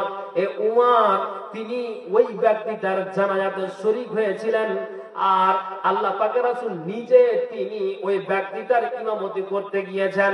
আর এমন সময় হযরত উমর একজন বুঝাওয়ালা মানুষ, একজন জ্ঞানী গুণী মানুষ। আল্লাহ পাকের রাসূল বলছেন, ইয়া রাসূলুল্লাহ লা তুসাল্লি আলাইহি, ইয়া রাসূলুল্লাহ, আল্লাহ পাকের রাসূল আপনি যেই ব্যক্তিটার জানাজাতে হাজির হয়েছেন, আপনি ইমামতি করবেন, খবরদার আপনি ওই ব্যক্তিটার জানাজা আপনি পড়াতে যাবেন না। কেন যাবেন না? তো আমি হযরত উমর জানি, লা ইন্নাহু রাজুলুন ফাজির, লোকটা হলো ফাজির, লোকটা হলো ফাসিক, লোকটা হলো ভিত্তিহীন, লোকটা চরিত্রহীন, লোকটা নোংরা, লোকটা বাজে, লোকটার ব্যবহার ভালো নয়, লোকটার ক্যারেক্টার খারাপ। এক কথায় আল্লাহ পাকের রাসূল আপনি এই লোকটার জানাজা পড়াবেন না। আমি এই জন্য নিষেধ করি যে লোকটা হলো নোংরা, লোকটা হলো বাজে। আপনি এখনই শুনলেন যে মা আয়েশা থেকে বর্ণিত, রাসূল বললেন, খবরদার একটা লোক যদি অন্যায় করেই যদি কবরে যায়, তারপরে ওর ব্যাপারে মরে যাওয়ার পরে নোংরা কথা বলবে না। পারো তো মানুষের সামনে ভালো কথা বলবে, কিন্তু নোংরা কথাগুলিকে তোমরা ধামাচাপা দিয়ে দিবে। আর হযরত উমর রাদিয়াল্লাহু তাআলা আনহু আল্লাহ পাকের রাসূলকে বলছেন, ইয়া রাসূলুল্লাহ ফা ইন্নাহু রাজুলুন ফাজির, আপনি এই লোকটার জানাজা পড়াবেন না। আচ্ছা উমর আল্লাহর রাসূল থেকে কি বেশি বুঝেন? না। তারপর হযরত উমর নবীজিকে বলছেন যে না, আপনি জানাজা পড়াবেন না। কিন্তু নবীজি কি করলেন? আলতাফাতা রাসূলুল্লাহ সাল্লাল্লাহু আলাইহি ওয়াসাল্লাম ইলান নাস, নবীজি কি করলেন? যতজন ওই জানাজাতে আপনার সাহাবীরা উপস্থিত ছিলেন, আল্লাহ পাকের রাসূল তিনি টোটাল জানাজার দিকে, ওই মানুষদের দিকে লক্ষ্য করলেন। তার মানে নবীজি প্রত্যেক কাতারে কাতারে নজর ফিরালেন, আর নবীজি নজর ফিরিয়ে বলছেন, ওরে আল্লাহর বান্দারা, আচ্ছা বলো তো, আমাকে উমরের মতো একজন সাহাবী আমাকে নিষেধ করেছে এই লোকটার জানাজা পড়াবে না। কেননা উমর বলেছে যে লোকটা হলো নোংরা, লোকটা হলো বাজে। আল্লাহ পাকের রাসূল আপনি বাজে একটা মানুষের কেন আপনি জানাজা পড়াবেন? তখন নবীজি বলছেন, আচ্ছা তোমাদের দিকে আমি নজর দিলাম, তোমরা আমাকে একটা কথার জবাব দাও তো। ফাকালা হাল রাহু আহাদুম মিনকুম আলা আমালিল ইসলামে, তোমরা কি এতজন যে তোমরা জানাজাতে শরীক হয়েছো, কেউ কি তোমরা দেখেছো যে ইসলামের মধ্যে এই লোকটাকে কোন একটা ভালো কাজ করতে? কেউ কি তোমরা কি দেখেছো? তখন একজন হাতটাকে উঁচু করলেন আর বললেন, ফাকালা রাজুলুন নাম ইয়া রাসূলুল্লাহ, আল্লাহ পাকের রাসূল আমি দেখেছি। কেন না নবীজি বলছেন উমর আমাকে বাধা দিয়েছে। তা আচ্ছা বলো তো, কেউ কি তোমরা একটা ভালো কাজ ইসলামের মধ্যে করতে দেখেছো যে লোকটা কোন একটা ভালো কাজ করেছে কি না? কেন উমর আমাকে বাধা দিয়েছে, লোকটার জানাজা পড়াতে হবে না। একজন বলছেন, আল্লাহ পাক রাসূল আমি দেখেছি। কি তুমি দেখেছো? এই যে শুরু হলো। দেখেন আপনাকে কি বললাম একটু আগে, যে যে হালাতে মারা যাক, কিন্তু লোকটার ব্যাপারে আপনি দুর্নাম করতে যায় না। মরে যাওয়ার পর যা কিছু আপনি ধামাচাপা দিয়ে দেন। আর রাসূল বলে দিয়েছেন কি, কোন মানুষ গুনাহগার মারা গেল, কোন পড়োশি ওই লোকটাকে গোসল দিল, আর গোসল দেওয়ার পর অতবার কাছের মানুষ কিন্তু তার অনেকগুলি অপব্যবহার গোসল দেওয়ার সময় তার স্মরণে আসলো, কিন্তু নবীজি বলছেন এর বন্ধু খবরদার বলতে যাও না। কেননা নবীজি বলছেন, কালা মান গাসসালা মাইয়াতান, যে ব্যক্তি একটা মাইয়াতকে সুন্দর করে গোসল দেওয়ালো, আর গোসল দাইয়ে সুন্দর করে গোসল দেওয়ার পর রাসূল বলছেন শুনে রাখো, তার আপনার বাজে কথাগুলি যা অন্যায় করেছে ওই অন্যায়ের ব্যাপার গুলিকে ওই যেই ব্যক্তিটা মাইয়াতটাকে গোসল দেওয়াই হচ্ছে ভালো করে জানে যে এই লোকটার চরিত্রটা কেমন ছিল, গোপন কথাগুলো ওই লোকটা জানে। কিন্তু রাসূল বলছেন, ওরে ব্যক্তি তুমি কান খুলে শোনো, মানুষের সামনে তার অন্যায় কথাগুলিকে হাইলাইট না করে, অন্যায় কথাগুলিকে মানুষের সামনে মেসেজ না করে, মানুষের সামনে অন্যায় কথাগুলিকে প্রচার না করে তুমি কি করো, ধামাচাপা দিয়ে দাও। আল্লাহ রাসূল বলছেন যে যে মাইয়াটাকে গোসল দেওয়ালো আর তার দোষগুলোকে গোপন করে দিল, আল্লাহ পাক রাসূল বলছেন গাফারাল্লাহু লাহু 40 মাররাতান, আল্লাহ তাআলা ওই ব্যক্তিটাকে 40 বার মাগফিরাত দান করবেন। একবার জোরে বলুন সুবহানাল্লাহ। ভাইজান তাহলে আপনাকে বলছি অন্যায় কথাগুলিকে ধামাচাপা দিয়ে দিতে হবে।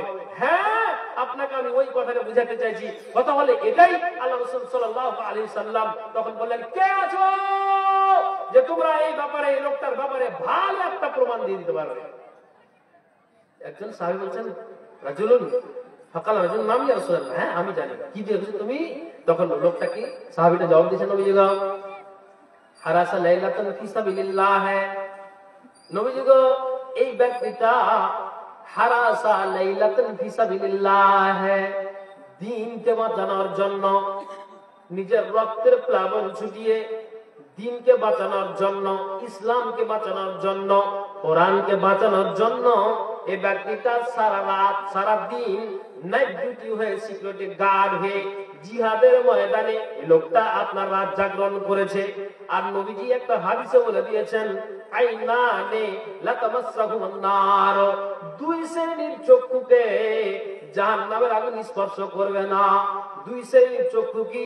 তো নবীজি বলছেন, মিন খাশিয়াতিল্লাহ আইনুন বাকাত মিন খাশিয়াতিল্লাহ, যে ব্যক্তিটা ঠিক রাত্রিতে আপনার আল্লাহর ভয়ে, আপনার আল্লাহকে ডাকতে ডাকতে ডাকতে ডাকতে এক ফোঁটা তার চোখ দিয়ে যদি আল্লাহর ভয়ে পানি পড়ে যায়, তাহলে ওই চক্ষুকে আল্লাহ জাহান্নামে দিবে না। একবার জোরে বলুন সুবহানাল্লাহ। এক। দ্বিতীয় নম্বর নবী বলছেন, ওই চক্ষু, যে চক্ষু আপনার কি করে, আপনার লিল্লাহের জন্য রাতটাকে জাগরণ করে থাকে, চোখের পাতা বন্ধ করে নাই, নবীজি বলছেন শুনে রাখো, ওই চক্ষুকে জাহান্নামের আগুন স্পর্শ করবে না। আবার বলুন সুবহানাল্লাহ। নবীজি গো এই ব্যক্তিটা কি করেছে জানেন? দ্বীনকে বাঁচানোর জন্য, ইসলামকে বাঁচানোর জন্য নিজের রক্তের প্লাবন ছুটিয়ে এই ব্যক্তিটা সারা রাত সারা দিন জাগরণ হয়ে থেকেছে। আর জাগরণ হয়ে থেকেছে আল্লাহ পাকের রাসূল তার জন্য। আমি একে দেখেছি যে দ্বীনকে বাঁচানোর জন্য সারা রাত জাগরণ হয়ে থেকেছে লিল্লাহিয়াতের সহিত। তখন নবীজি আর কাউরির কথা না শুনে, উমারের মতো একজন বিদ্বান সাহাবীর কথাটাকে আর না শুনে নবীজি কি করলেন? নবীজি কি করলেন?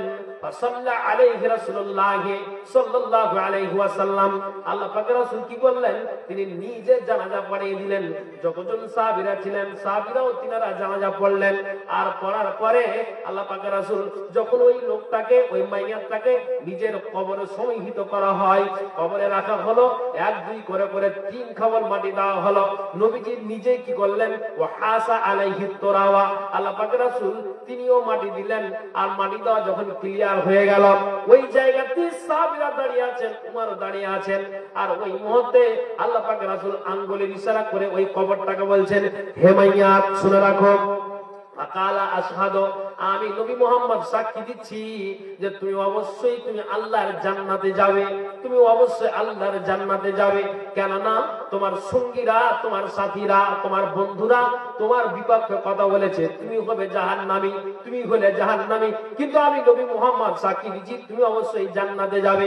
তার কারণ হলো তুমি জিহাদের ময়দানে দ্বীনকে বাঁচানোর জন্য, ইসলামকে বাঁচানোর জন্য তুমি সারা রাত সারা দিন তুমি জাগরণ হয়ে থেকেছো।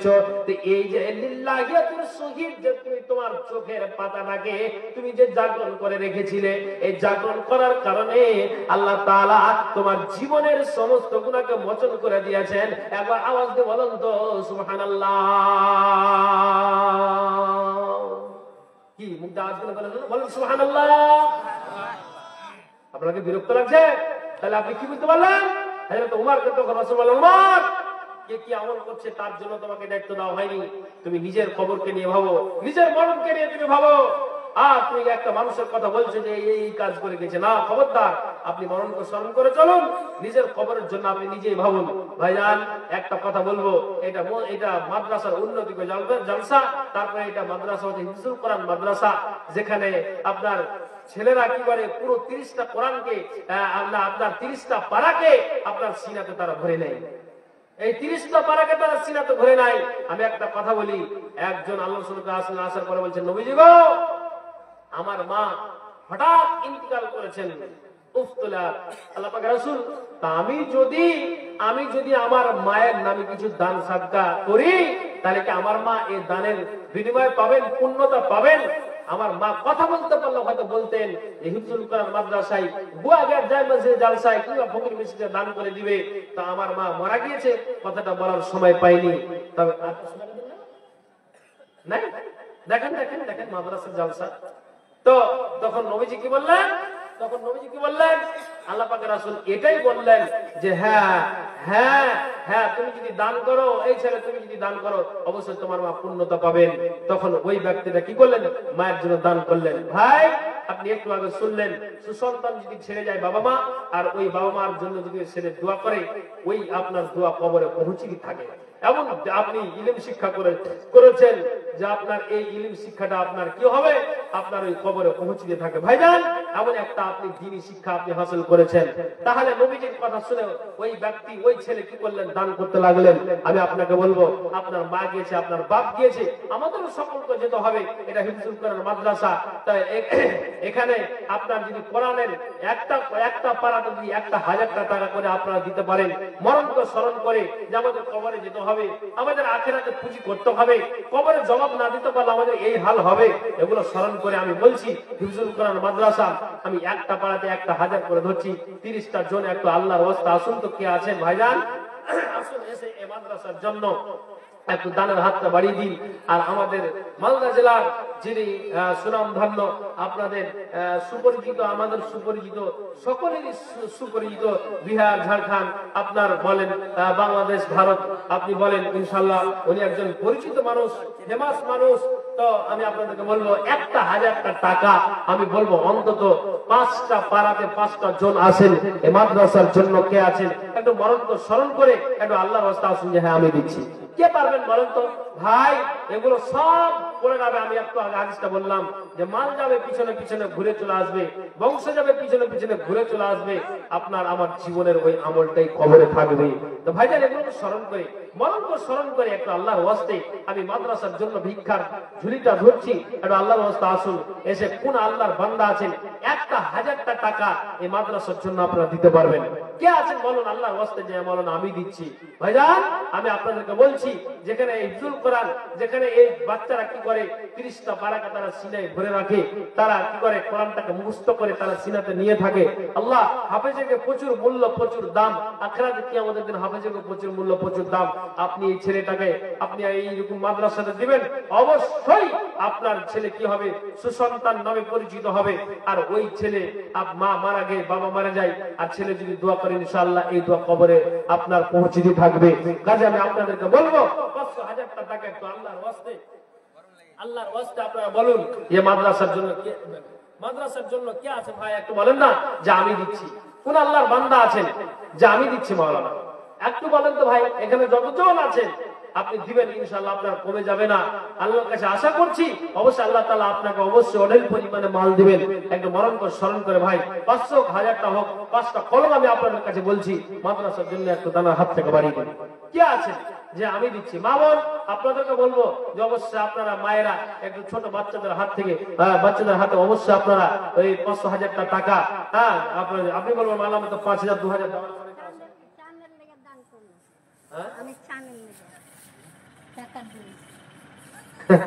আচ্ছা, একজন 100 টাকা দান দিল একজন নারী। আমার আল্লাহ এই দানকে আল্লাহ তুমি সাথে গ্রহণ করো। যে আসে দান দিয়েছে মনের বাসনা উদ্দেশ্য পূরণ করো। আমিন সুম্মা আমিন বিরহমাতিকা ইয়া আরহামার রাহিমিন। ভাইজান, এখানে যতজন আছেন আল্লাহর ওয়াস্তে বলছি একটু মেহেরবানি করে আসুন, এসে মাদ্রাসার জন্য একটু হাতটা বাড়িয়ে দিন। আর যারা এইদিকে মা বোনেরা আমরা অবশ্যই আচ্ছা মহিলারা যেই নারীরা দায়িত্ব আছো, আমি নারীদেরকে বলছি অবশ্যই চাদর ধরো, আর চাদর অবশ্যই এই দানটা নিয়ে অবশ্যই নিয়ে এসো। আসলে আসুন। মরণামাই ডাক দিয়েছে যেতে হবে ভাই, মরণামাই ডাক দিয়েছে যেতে হবে ভাই, মরণামাই ডাক দিতে হবে ভাই, পরকালে দেখা হবে এখন চলে যাই, মরণামাই ডাক দিয়েছে যেতে হবে ভাই, যে ডাকের সারা আমায় দিতে হবে, থাকিতে পারিব না মিছে এভাবে, ভাবিনি অসময় ডাকিবে আমায়, ভাবিনি অসময় ডাকিবে আমায়, করিনি ঈমান আমল কি হবে উপায়, তওবা করার সময়টাও এখন আমার নাই, ভাই, মরণাময় ডাক দিয়েছে যেতে হবে ভাই, মরণাময় ডাক দিয়েছে যেতে হবে ভাই, পরকালে দেখা হবে এখন চলে যাই, মরণাময় ডাক দিয়েছে যেতে হবে ভাই। ভাই শেষ করে অবশ্যই আপনারা দানটা দিয়ে আসেন ভাই, এটা আপনাদেরকে বলছি। আচ্ছা আল্লাহ গো, শেষ মুহূর্তে আর 500 টাকা দেবো। আলহামদুলিল্লাহ, মাশাআল্লাহ, 1000 টাকা চেয়েছি একজনের কাছে, আলহামদুলিল্লাহ 1000 টাকা করে এসেছেন দান। দানগুলো কোথায় আল্লাহ নিজে যেন পান, মেটাও আল্লাহ তুমি মনের আরমান, যতদিন বেঁচে রবে ধরার মুখেতে বাঁচা এরা কি খোদা সহি সালামতে আইন তার করি আছে অন্ধকার করে, তোরা ইয়া নিয়ে প্রভু নিজ কৃপা করে, মাইনা দ্রোণ তো ছেলে কোথায় যে ছিলি, 2 হাত বেটে আজি কোথায় যে রইলি, আমি কিন্তু গুনাহগার দোয়া দিব কত, আল্লাহ তুমি নেকি দিও তোমার মনের মতো, আমিন আমিন। আসুন আসুন কিছুক্ষণের মধ্যে।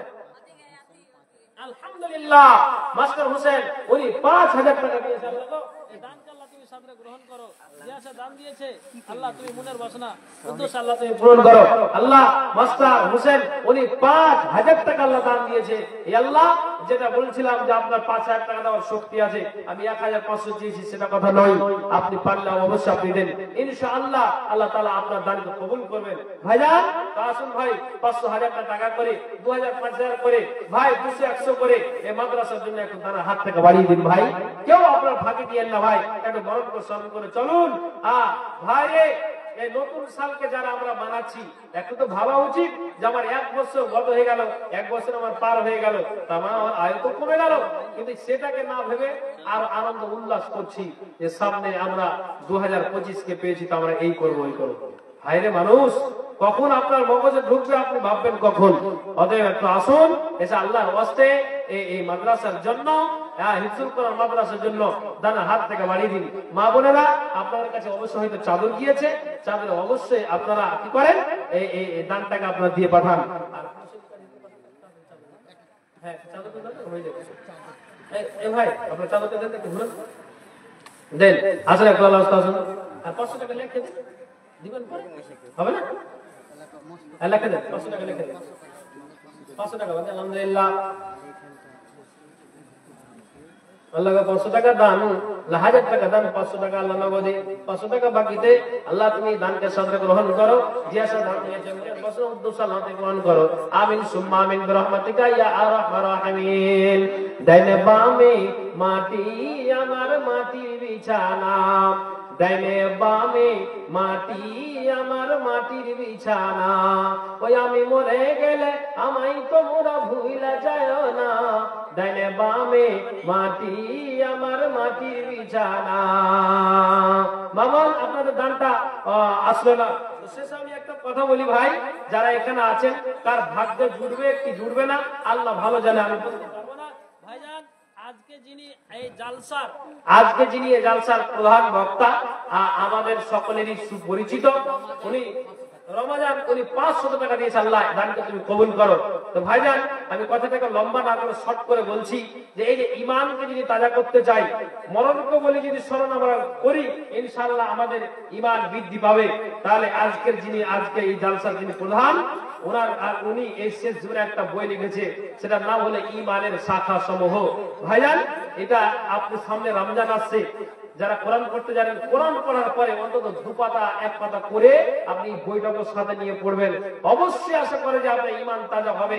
এত মজবুত আর সহজ বাংলাতে লেখা আছে। আর সানাউল্লাহ সাহেব মায়ের জন্য 100 টাকা আল্লাহ দান দিয়েছে, আল্লাহ তুমি দানটাকে সাথে গ্রহণ করো। তো ভাইজান এই বইটাকে নেবেন, আশা করি ঈমানের শাখা আশা করি ঈমান তাজা হবে। আপনার বাংলাতে সুন্দর করে কোরআনের তরজমা আপনার সহজ বাংলাতে দেওয়া আছে, এবং হাদিসেও সুন্দর করে সহজ বাংলাতে আপনার অনুবাদ করা আছে, বুঝতে কারোর অসুবিধা হবে না। আমি মায়েদেরকে বলবো আর বোনদেরকে বলবো, বাবা ভাইদেরকে বলবো, 20 টাকার বিনিময়ে আপনারা অবশ্যই এটা নেবেন। সামনে রমজান মাস, ধীরে ধীরে দুপুরে আপনার বিকালে পড়বেন, আশা করা যায় যে ঈমান আপনার তাজা হবে। আপনারা এটা যে পারবেন অবশ্যই আপনারা নেবেন। অবশ্যই এই ভাইটার কাছ থেকে আপনার বইটা নিতে পারেন। কে পাবেন না আল্লাহ ভালো জানে, কিন্তু অবশ্যই এটা নিয়ে একটু জ্ঞান অর্জন করেন, ইমানকে তাজা করেন, আল্লাহকে ভয় করেন, মরণকে স্মরণ করে চলেন। আশা করা যায় ইনশাআল্লাহ কিতাবটা পড়লে ইমান তাজা হবে, এটা আমি আশা রাখছি। তো ভাইজান আমি আর লম্বা করছি না, মায়েদের ওই চাদরে যে দানটা আপনার এখনো পর্যন্ত চলছে, তো আমি শেষ করে দেবো, পরবর্তী বক্তা হয়তো আপনারা দিয়ে দিবেন। আর যারা এই সামনে চাদর গিয়েছে ভাই, ওই ছোট বাচ্চারা গিয়েছে, অবশ্যই আপনারা ওই চাদরে আপনারা যতটুকু পারবেন 500, 200, 100, 50, 10, 20 করে এই মাদ্রাসার জন্য, এটা কোনো সরকার ফান্ড থেকে মাদ্রাসা চলে না, পাবলিক সোসাইটি মাদ্রাসা, আপনাকে আমাকে দিয়েই মাদ্রাসাকে চালাতে হবে। তো ভাইরান, এটা আপনাদের জন্য, এলাকার জন্য, গ্রামবাসীর জন্য সুখবর যে আমরা এখানে একটা হিফজুল কোরআন মাদ্রাসা পেয়েছি। আপনাদের ছেলেদেরকে দিয়ে আপনারা কোরআন শিক্ষা করাবেন, অভিজ্ঞ শিক্ষক দ্বারা দিয়ে এখানে কি হয়, আপনার পড়াশোনা হয়, আপনার কোরআনকে মুখস্থ করানো হয়। কাজে আপনাদেরকে বলবো, শেষে এটা অনুরোধ করবো যে আপনারা এই মাদ্রাসার জন্য আপনারা কি করেন, অবশ্যই একটা দানের হাত থেকে বাড়ান, সহযোগিতা করুন, মুখের দ্বারা দিয়ে, হাতের দ্বারা দিয়ে, টাকা পয়সার বিনিময়ে, আর এই মাদ্রাসাকে সহযোগিতা করে আপনাদের ছেলেদেরকে নিয়ে আসুন, দেন আর দিনের তালিম দেন। অবশ্যই আশা করা যায় যে কোরআনের ফজিলতের ব্যাপারে একটু শুনলেন, আমি সেগুলোকে আর মানে পুরাতন করে বলতে চাইছি না, পড়ালে ইনশাআল্লাহ বাবা মা কামিয়াব হবে, আর এগুলোই আমাদের সাথে যাবে, এই আমলগুলো। কাজে ভাইজান আপনারা অবশ্যই এই মাদ্রাসাতে, হিফজুল কোরআন মাদ্রাসা, আপনাদের ছেলেদেরকে ভর্তি করাবেন, এটা আশা করি। যেহেতু আপনাদেরই এলাকার, আপনাদেরই আনন্দের বিষয় যে আমরা দূরবর্তীতে না রেখে আমরা এখানে গিয়ে আমাদের ছেলেদেরকে আমরা কি করব, আমরা হিফজুল কোরআন মাদ্রাসা দিয়ে আমরা কোরআনের শিক্ষাটা দিব। আলহামদুলিল্লাহ, শেষ মুহূর্তে একজন কোন মা একটা চাঁদের আংটি দিয়েছে, আল্লাহ এই দানকে আল্লাহ তুমি সাদরে গ্রহণ করো, যে আশা দান দিয়েছে মনের বাসনা উদ্দেশ্য আল্লাহ তুমি পূরণ করো, আমিন সুম্মা আমিন বিরহমাতিকা ইয়া রাহমান। এটা রাখেন, আমিন সুম্মা আমিন বিরহমাতিকা ইয়া আরহামার রাহিমিন। তাহলে শেষ করে যাক নাকি বলেন? তো ভাইজান, আপনারা ওই দানগুলো শেষে অবশ্যই আপনারাও দিবেন, যেহেতু গরিব মাদ্রাসা আপনাদেরকে দিয়েই চালাতে হবে। ভাই মা ও বন্ধুকে বলবো, শেষের দানটা অবশ্যই আপনাদের, যার শেষ ভালো তার সবই ভালো। কথা হলো ভাই, শেষে আমি আবার ঘোষণা করছি, হয়তো কেউ বুঝতে পেরেছেন, কেউ পারেননি, ওখানে বইটা দেওয়া হচ্ছে মাত্র 20 টাকার বিনিময়ে আপনারা বইটা নেন, আশা করা যায় যে ইমান তাজা হবে। আর 300 টাকা দেওয়া যাবে না? 500 করে দেন। হ্যাঁ পারবেন দেন। আচ্ছা ওটা লিখে দেন, পরে দিয়ে দেবেন। আলহামদুলিল্লাহ দেন, মাশাআল্লাহ। হ্যাঁ 500 টাকা, 200 টাকা নগদে, 300 টাকা বাকি আমার নানা যান। আল্লাহ এই দানকে তুমি সাথে গ্রহণ করো, যে আসা দান দিয়েছে আল্লাহ মনের বাসনা উদ্দেশ্য আল্লাহ তুমি পূরণ করো, আমিন সুম্মা আমিন বিরহমাতিকা ইয়া রাহমান। যে মায়েরা প্যান্ডেলের ভিতরে আছেন অবশ্যই বাচ্চাদেরকে পাঠিয়ে আপনারা ওই বইটা নিতে পারেন। ভাই ভালো থাকেন, সুখে থাকেন, এ বলে আমি আমার বক্তব্য ইতি করছি। আসসালামু আলাইকুম রাহমাতুল্লাহি ওয়া বারাকাতুহু। আসসালামু আলাইকুম রাহমাতুল্লাহ। আমাদের এখন প্রধান বক্তা স্টেজে দেখতে পাচ্ছেন,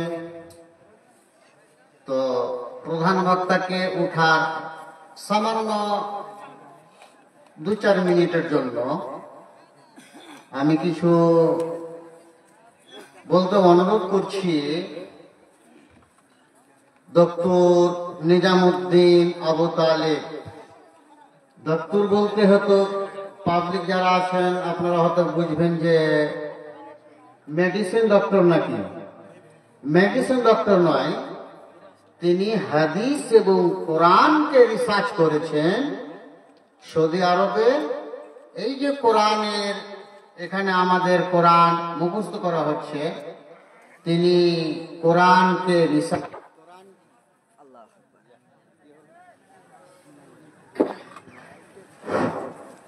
তিনি হাদিস এবং কোরআনে ডক্টরি করেছেন। তিনি আপনাদেরকে 2-4টি কথা 5 থেকে 10 মিনিট আপনাদের মূল্যবান সময়ে তিনি উপদেশ কিছু আমাদেরকে দেবেন। তো তারপরে আমরা ইনশাআল্লাহ আমাদের প্রধান বক্তাকে নিয়ে চলে আসবো ইনশাআল্লাহ। আসেন ডক্টর নিজামুদ্দিন আবু তালেব সাহেব।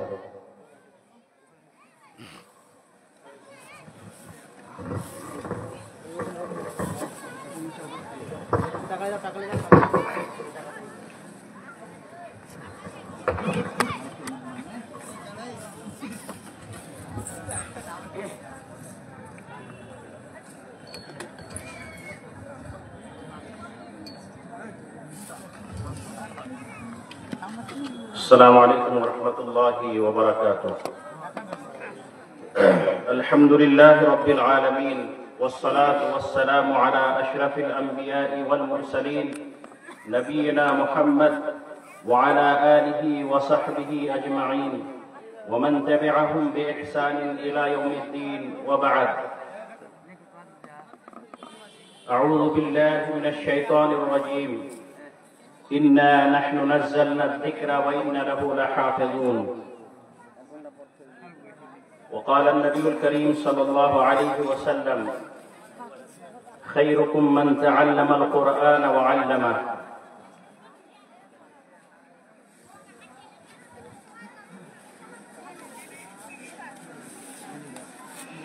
سامعین گرامی،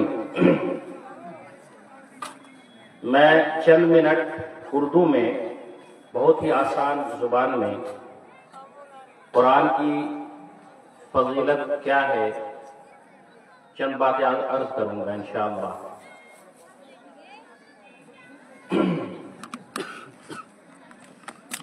ہم سب جانتے ہیں کہ قرآن مجید یہ اللہ تبارک و تعالیٰ کی طرف سے نازل کردہ کتاب ہے. یہ کتاب کسی انسان کی لکھی ہوئی کتاب نہیں ہے، بلکہ یہ اللہ تبارک و تعالیٰ کا کلام ہے، جس کو حضرت جبریل علیہ السلام کے ذریعے سے اللہ کے رسول صلی اللہ علیہ وسلم تک پہنچایا گیا. یہ سب مسلمان کو معلوم ہونا چاہیے. اور تقریباً 1400-1450 سال پہلے یہ کتاب جس طرح تھی، جس طرح سے اس کتاب کو جمع کی گئی ہے، قرآن کو جس طرح سے جمع کیا گیا تھا، جس طرح سے پڑھا گیا ہے، آج بھی اسی طرح سے بغیر کسی ایک نقطے کے ہیر پھیر کے قرآن مجید آج بھی اسی طرح پڑھا جا رہا ہے. اور قیامت تک جب تک یہ دنیا رہے گی اس وقت تک قرآن مجید کو بغیر کسی رد و بدل کے اسی طرح پڑھا جائے گا، اس لیے کہ اس کی حفاظت کا ذمہ خود اللہ تبارک و تعالیٰ نے لیا ہے. اللہ تبارک و تعالیٰ کا ارشاد ہے: اِنَّا نَحْنُ نَزَّلْنَا الذِّكْرَ وَإِنَّا لَهُ لَحَافِظُونَ. میں نے قرآن مجید کو اتارا ہے اور اس کی حفاظت کی ذمہ داری بھی مجھ پر ہے، اللہ تبارک و تعالیٰ کہتے ہیں. اور اللہ کے رسول صلی اللہ علیہ وسلم فرماتا ہے: خیرکم من تعلم القرآن وعلمہ. تم میں سے بہتر شخص وہ ہے جو قرآن کو پڑھے اور قرآن کو پڑھائے. معلوم یہ ہوا کہ دنیا میں کوئی بھی علم ایسا نہیں ہے جس کے پڑھنے والے کو اور پڑھانے والے کو بہتر کہا گیا ہے. وہ صرف قرآن مجید کے پڑھنے اور پڑھانے والے کو بہتر کہا گیا ہے. دنیا میں بہت سارے علم ہیں،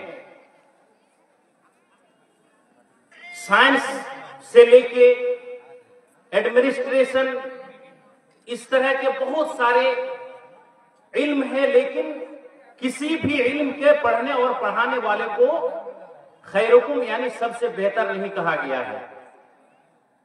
کوئی ڈاکٹر بنتا ہے سماج میں تو ہم اسے اونچی نگاہ سے دیکھتے ہیں کہ ماشاءاللہ فلاں آدمی کا بیٹا ڈاکٹر بن گیا. کوئی اگر UPSC یا IAS IPS بنتا ہے تو عزت کی نگاہ سے سب دیکھتے ہیں. لیکن جو سب سے زیادہ جس علم میں عزت ہے وہ عزت قرآن اور قرآن مجید کی تعلیم میں ہے. اس لیے کہ یہ سرٹیفکیٹ کسی انسان نے نہیں، کسی عام آدمی نے نہیں، بلکہ اللہ کے رسول صلی اللہ علیہ وسلم نے دیا ہے کہ جو قرآن پڑھتا ہے اور جو پڑھاتا ہے وہ سب سے بہتر آدمی ہے. اگر ہم قرآن کو پڑھیں گے، اس کی تعلیمات پر عمل کریں گے تو اللہ تبارک و تعالی ہمیں دنیا میں کامیاب کریں گے اور آخرت میں بھی کامیابی ملے گی. حدیث میں ہے اللہ کے رسول صلی اللہ علیہ وسلم، حضرت عمر رضی اللہ تعالیٰ عنہ سے مروی ہے، اللہ کے رسول صلی اللہ علیہ وسلم کہتے ہیں کہ ان اللہ يرفع بهذا الكتاب اقواما वयदउ बिही आखरीन, यानी कुरान मजीद के जरिए से अल्लाह तबारक व तआला किसी कौम को ऊंचा करता है और इसी के जरिए से, कुरान ही के जरिए से किसी कौम को गिराता भी है। इसका मतलब यह है कि अगर कुरान करीम को पढ़ेंगे, उस पर अमल करेंगे, उसकी तिलावत करेंगे, उसकी तालीमात पर हम क्या करेंगे, अमल करेंगे, तो दुनिया और आखिरत में अल्लाह तबारक व तआला हमारे मकाम और मर्तबा को ऊंचा करेंगे। लेकिन अगर हम कुरान को छोड़ देते हैं, कुरान को नहीं पढ़ते हैं, कुरान की तालीमात पर अमल नहीं करते हैं, तो ऐसी सूरत में अल्लाह तबारक व तआला कुरान छोड़ने की वजह से, कुरान की तालीमात पर अमल न करने की वजह से हमें दुनिया और आखिरत दोनों जगह पे हमें नुकसान और घाटा उठाना पड़ेगा। कुरान मजीद पढ़ने पढ़ाने की, इसकी तालीम के सिलसिले में बहुत सारी फजीलतें हैं, वक्त नहीं है, सिर्फ एक हदीस बयान कर देता हूं। अल्लाह के रसूल सल्लल्लाहु अलैहि वसल्लम फरमाते हैं, मजतमअ कौमुन फी बैतिन मिन बुयूतिल्लाह व यतलूना किताबल्लाहि व यतदारसूनहु बैनहुम इल्ला गशियतहुमुर रहमा व हफ़्फ़तहुमुल मलाइका व ज़करहुमुल्लाहु फी मन इंदा।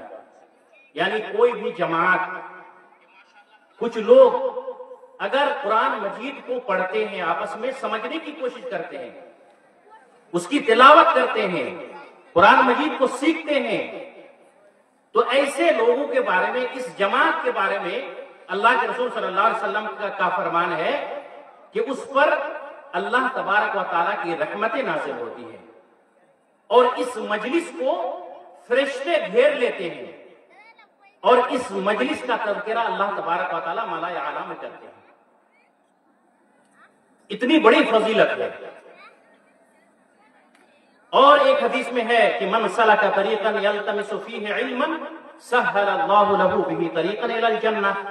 जो भी कोई आदमी, जो भी कोई छोटा लड़का, बड़ा लड़का, कोई भी अगर इल्म दीन सीखने की गर्ज से कहीं जाता है, तो अल्लाह तबारक व तआला इसके एवज, इसके बदले जन्नत के रास्ते उसके लिए आसान कर देते हैं। ये फजीलत है। इतने सारी फजीलतें हैं कुरान मजीद की और इल्म दीन की, लेकिन आप और हम समाज की तरफ नजर दौड़ाएं कि क्या हम कुरान मजीद को पढ़ते हैं। कुरान मजीद जो एक जिंदा लोगों का दस्तूर था, एक कानून दिया था अल्लाह तबारक व तआला ने हम लोगों को, हमने उसे किस लिए खास कर लिया। कोई अगर आदमी मर रहा है, मरने के वक्त जाके उस पर सूरह यासीन पढ़ देते हैं और सोचते हैं कि हमारी जिम्मेदारी खत्म हो गई। यह हैसियत रह गई है कुरान की। कुरान मजीद को अल्लाह तबारक व तआला ने जिंदे आदमी को सुधारने के लिए दिया था, लेकिन मरने के बाद या मरते वक्त हम क्या करते हैं, उसके लिए कुरान पढ़ते हैं। या ज्यादा से ज्यादा तकरीबन हर घर में कुरान है, हर घर में कुरान है, लेकिन शायद उन कुरानों पर धूल और मिट्टी जम गई है, उस कुरान को देखने की तौफीक नहीं होती है। और मैं अक्सर यह कहा करता हूं कि आजकल मुसलमानों की हालत ऐसी है, उस फकीर की तरह है जिस फकीर के घर में मालो दौलत तो है, लेकिन उसके बावजूद वो फकीर है। हम मुसलमानों की हालत आजकल ऐसी है कि हमारे घर में खाने की चीज है, लेकिन उसके बावजूद हम लोग भूखे हैं। ये क्यों? उससे बड़ा बेवकूफ फकीर कोई होगा दुनिया में कि खजाना घर में हो, उसके बावजूद वो फकीर है। ठीक वही हालत हम लोगों की है। कुरान मजीद जैसी मुकद्दस किताब, इतना अच्छा दस्तूर, अल्लाह तबारक व तआला का कलाम, दुनिया और आखिरत में कैसे हम कामयाब हो सकते हैं, उन सारे राज को इस किताब में, ये सारे राज इस किताब में है। उसके बावजूद हम हर फील्ड में पीछे, तालीम में, इक्तिसाद में, समाजियात में, मुआशरात में, सब हर चीज में, हर फील्ड में हम लोग पीछे हैं। तो हुई ना हमारी मिसाल उस फकीर की तरह, जिसके घर में खजाना तो है लेकिन उसके बावजूद वो फकीर है, घर में खाना तो है लेकिन उसके बावजूद वो भूखा है। तो मेरे भाइयों, कहने का मतलब यह है कि कुरान को अपनी जिंदगी में कुरान के साथ अपना लगाव लगाना है, उसे पढ़ना है। कुरान के हुकूक हैं हमारे ऊपर बहुत सारे, कुरान के बहुत सारे हुकूक हैं। पहली बात है कि हम उस पर ईमान लेके आए कुरान पर। हक़ुल ईमान, कुरान जो हमारे घरों में पड़ा हुआ है उसका हक हम पर यह बनता है कि हम उस पर ईमान लेके आए। और ये जाहिर सी बात है, हर मुसलमान कुरान पर ईमान रखता है कि अल्लाह की किताब है। लेकिन बाकी जो हुकूक हैं, हक़ुत तिलावा, उसकी तिलावत करनी चाहिए, वो हम नहीं करते हैं। वक्त ही नहीं है हमारे पास। दुनिया के सारे कामों के लिए हमारे पास वक्त है, लेकिन कुरान मजीद पढ़ने के लिए वक्त नहीं है। उसी तरह हक़ुत तदब्बुर, कुरान को पढ़ें और उस पर गौर व फिक्र करें कि कुरान हमसे क्या कहता है। मिसाल के तौर पर आप अगर किसी वीडियो डीएम या एसपी के पास जाते हैं, कोई अर्जी या एप्लीकेशन लेके जाते हैं, लेकिन आपको पता नहीं कि उस एप्लीकेशन में क्या है। उससे बड़ा बेवकूफ शख्स कौन हो सकता है जो एप्लीकेशन तो देता है डीएम या वीडियो या एसपी के ऑफिस में, लेकिन उस एप्लीकेशन में क्या लिखा है उसे पता नहीं है। हम पंजेदान 5 वक्त की नमाज में सूरा फातिहा तो पढ़ते हैं, लेकिन हमें पता नहीं होता कि हम अल्लाह से क्या कह रहे हैं। पता चलना चाहिए ना कि अल्हम्दुलिल्लाह रब्बिल आलमीन से लेके वला ज़ालिमीन तक हम क्या बोल रहे हैं अल्लाह के हुजूर, अल्लाह के बारगाह में हम क्या कर रहे हैं। हम इय्याका नअबुदु व इय्याका नस्तईन भी पढ़ते हैं और गैरों से जाके मदद भी तलब करते हैं। कैसे हो सकता है? ये तभी मुमकिन है जब हमको कुरान की समझ नहीं होगी। अगर कुरान हम समझ लिए होते तो हम आज जिंदगी के हर शोबे में, हर मैदान में इतने पीछे नहीं होते। बहुत इख्तिसार के साथ, शायद मेरी बात लंबी हो रही है, और जो हुकूक थे कुरान के, हक था कुरान का, और एक हक है हक़ुल अमल, कुरान के ऊपर अमल करना है। ये कुरान का हम पर अमल कैसे किया जाता है? जब मदीने में शराब की हुर्मत पे आयत नाजिल हुई, सहाबाए किराम कहते हैं कि मदीने की गलियों में शराब की नालियां बह गई थी। जब सहाबाए किराम ने सुना कि शराब हराम हो गया है, तो उन लोगों ने अपने बर्तनों में जो शराबें रखी हुई थी, सब शराब को सब लोगों ने फेंक दिया। और ऐसा लग रहा था कि मदीना की गलियों में बाढ़ आ गया है, सैलाब आ गया है। यह है अमल का तकाजा। जब पर्दे की आयत नाज़िल हुई तो सहाबियात किराम क्या करती थी? अपने ओढ़नियों को, अपने कपड़ों को फाड़ फाड़ कर अपने सर पे दुपट्टा बनाकर घूमने लगी। यह है अमल का तकाजा। जब तहवील किबला, जब किबला तब्दील हुआ, मुसलमान लोग नमाज पढ़ रहे थे, उस वक्त सहाबाए किराम नमाज पढ़ रहे थे। जब खबर मिली, असर के वक्त लोग नमाज पढ़ रहे थे, जब खबर मिली कि किबला तब्दील हो गया है, बैतुल मक़दस से काबा की तरफ किबला हो गया है, तो लोग उसी हालत नमाज में अपना किबला को तब्दील कर ली। ये तकाजा है अमल का। हम लोग मौलाना मुकर्ररीन से, वाइदीन से जुमा के खुतबे में इतनी अहादीस और कुरान की बात सुनते हैं, लेकिन अमल में बिल्कुल जीरो है। और इसीलिए यही सबब है कि ना हम दीन के बने और ना दुनिया के बने। हमने कुरान को भी छोड़ दिया और इसमें तो तरक्की हम नहीं कर पाए, और दुनिया में भी हम लोग क्या रह गए, बिल्कुल पीछे रह गए। तो ये हुकूक थे कुरान के, जो हमने इसको क्या कर दिया, जाय कर दिया और भुला दिया। कुरान मजीद छोड़ के हम सारा काम करते हैं, लेकिन कुरान मजीद के लिए 24 घंटा में हमारे पास वक्त ही नहीं है कि हम उसको थोड़ा सा पढ़ें। मोबाइल को तो बहुत वक्त देते हैं। मोबाइल जो हमें आज बिल्कुल कुरान से दूर रखने का सबसे बड़ा जरिया बन गया है, उसको तो वक्त देते हैं, लेकिन हमारे पास कुरान मजीद के लिए वक्त नहीं है। तो मेरे भाइयों, मैं अपनी बातों को लंबी नहीं करूंगा। हमारे सामने जो इस मजलिस के जो असल मुकर्रिर है वो हमारे पास मौजूद है। मैं कहना ये चाहूंगा कि ये जो देख रहे हैं ये टीन और छप्पड़ की शक्ल में जो मदरसा बना हुआ है, ये जो सबसे मुकद्दस किताब है, जिसकी तालीमात की इतनी फजीलत आई है, उस कुरान की हिफाजत करने के लिए घर बनाए गए हैं। लिहाजा हमें चाहिए, हमारी ये जिम्मेदारी है कि इन तहफीजुल कुरान इस तरह के मदारिस की क्या करें, हम क्या करें, इसकी मदद करें, हर मुमकिन ताउन करें, इसको बढ़ा चढ़ाकर उसको बड़ा करने के लिए, फलने फूलने के लिए जो भी हमसे मदद हो सकती है हम इसको करें। अगर हम करेंगे खालिस नियत से तो गोया कि हम कुरान की मदद कर रहे हैं, कुरान की हिफाजत कर रहे हैं। अल्लाह तबारक व तआला इससे आपको आखिरत, दुनिया में और आखिरत में भी इंशाअल्लाह अजर अजीम से नवाजेगा। अल्लाह, मैं यहीं से अपनी बातों को खत्म करता हूँ। वस्सलामु अलैकुम व रहमतुल्लाहि व बरकातुहू।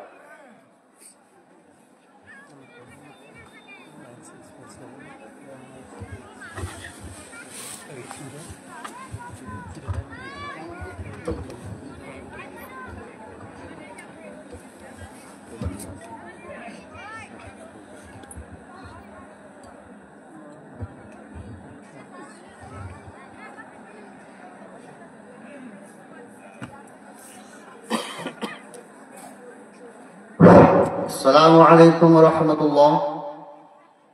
এখন আমাদের মঞ্চে বসে আছেন আমাদের প্রধান বক্তা, উনি এখন আপনাদের সম্মুখে আসবেন, হাদিস এবং কোরআনের বর্ণনা তিনি দিবেন। আমার মা বোন এবং ভাইদেরকে আমি অনুরোধ করছি যে আজকে আমাদের প্রথম বক্তা, তার মানে ওয়াজ হলে আমাদের আজকের মতন শেষ হয়ে যাবে। তো আপনারা এদিক ওদিকে না থেকে, রাস্তায় না ঘুরে আপনারা আসেন। আমাদের প্রধান বক্তা শাহ বদরুদ্দোজা নবী সাহেব, উনি এখন আসছেন আমাদের মঞ্চে, বা আমাদের মানে বক্তব্য দিতে আসছেন উনি। তাই আমি বলছি আপনারা এদিক থেকে না থেকে তাড়াতাড়ি আসেন। মা বোনদেরকে বলছি যে আপনারাও ধীরে, কোনো কথা না বলে মূল্যবান কথাগুলি আপনারা শুনবেন, ইনশাআল্লাহ একদিন আপনাদের লাভ হবে। আসেন শেখ।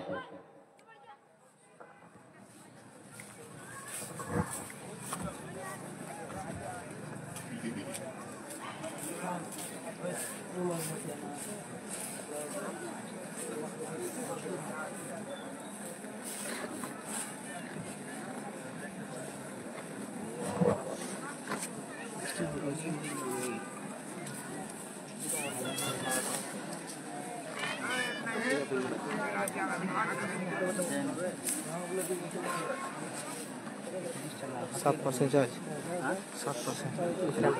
अपना डॉग खाने का चाहिए 31 है आपका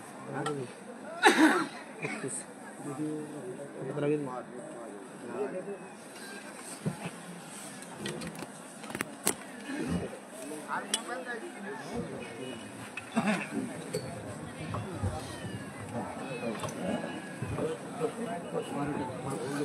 कॉर्नर दो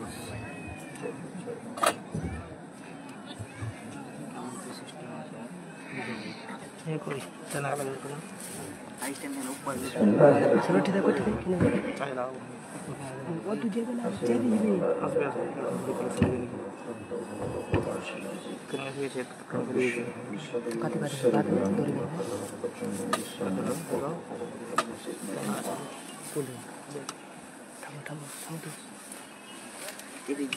अस्सलामु अलैकुम व रहमतुल्लाह।